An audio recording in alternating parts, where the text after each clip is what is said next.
Right now, as you watch this, the sun is doing something scientists have never been able to predict until now. For the first time in history, a team of researchers has developed a method to forecast the most dangerous solar events, not hours in advance, not days, but up to a full year before they happen. And here's what makes this terrifying. They built this system, ran their predictions, and then discovered the sun had already fired off exactly the storms they warned about, on the side of the sun facing away from us, where no one was watching.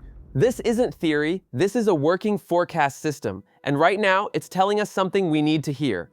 The sun has moods. Most of the time it's predictable, an 11-year cycle of activity, rising and falling like a slow tide. We've tracked this cycle for centuries. Solar maximum, solar minimum, back again. Scientists got comfortable with the pattern, but there's a category of solar event that breaks the pattern entirely: superflares. Not ordinary solar flares, which are already powerful enough to knock out radio communications, damage satellites, and disorient GPS systems. Superflares are something else entirely. Some estimates put them at 1,000 times more powerful than the largest flares we typically see. A single superflare aimed at Earth could collapse power grids across entire continents, render satellites useless, and knock out global communications for months. Some researchers believe it could set modern civilization back by decades. The economic damage estimates for the United States alone run between $1 and $2.5 trillion, and that's based on the 1859 Carrington event, which wasn't even a superflare. But here's where it gets really interesting. In February 2026, something unusual happened. In the span of just 4 days, the sun unleashed 6 powerful X-class flares in rapid succession, including one rated X8.1, the strongest in several years. It was a dramatic reminder that the sun is not finished with us. Solar Cycle 25, which many scientists expected to be mild, has proven to be anything but. And just days before that burst of activity, a research team published a paper in the Journal of Geophysical Research, Space Physics, that changed the conversation entirely. Dr. Victor Velasco Herrera and his colleagues at the National Autonomous University of Mexico had spent years analyzing 50 years of X-ray data from the sun. What they were looking for wasn't just when flares happen, it was where on the sun they happen and in what sequence. They found patterns, deep, consistent patterns that previous forecasting methods had completely missed. The traditional approach to solar forecasting is like trying to predict a lightning strike. Storms are coming, but the exact bolt where it lands when it hits remains chaotic right until the moment it happens. Dr. Herrera's team took a different approach. Instead of trying to pinpoint the exact moment of eruption, they mapped the sun's surface into risk zones, tied to both geography and time. Think of it like earthquake forecasting. You can't say Tuesday at 3 p.m., but you can say this fault zone in the next 6 months with high probability.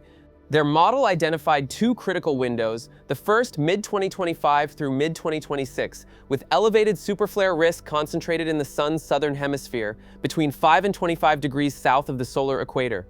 The second window begins in early 2027 and focuses on the northern hemisphere. We are inside that first window right now, but there's something most people aren't talking about. When the researchers submitted their paper for review, something extraordinary happened. During the peer review process, after the predictions were already locked in, astronomers discovered a series of powerful eruptions on the far side of the sun, the side facing away from Earth.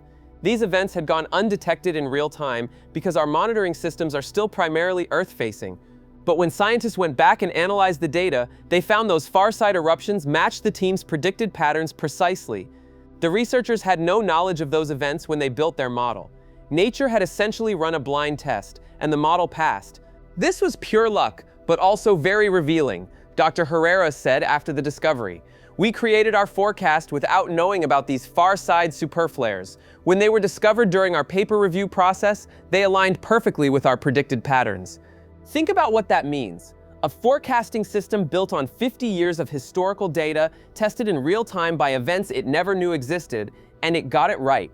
This changes how we think about solar risk, not as random and unpredictable, but as something with structure, with geography, with timing. And this is where it gets personal. Right now, 4 astronauts are waiting to launch on Artemis II, NASA's first crewed lunar mission since Reed Wiseman, Victor Glover, Christina Koch, and Jeremy Hansen are preparing to travel beyond Earth's protective magnetic field for the first time in over 50 years. The launch has already been delayed multiple times. The current target is April 2026. Squarely inside the high-risk window, Dr. Herrera's team has publicly stated that NASA should consider delaying the launch until the second half of 2026 at the earliest.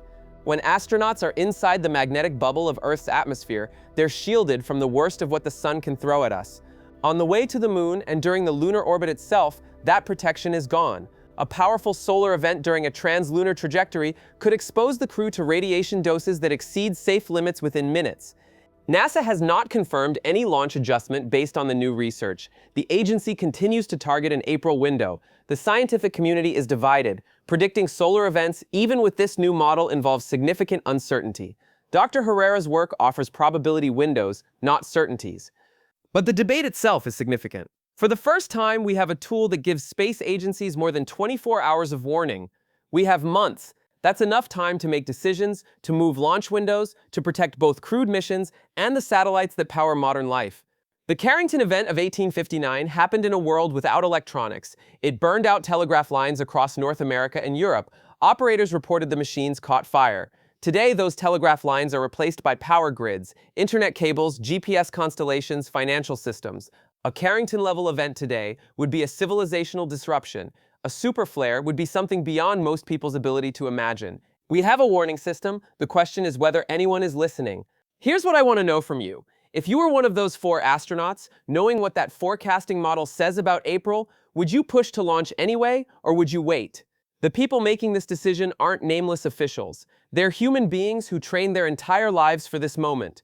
Drop your answer in the comments. The universe has always operated on timescales that dwarf human planning, but for the first time, we're not completely blind to what's coming. Whether we act on that warning, that's entirely up to us.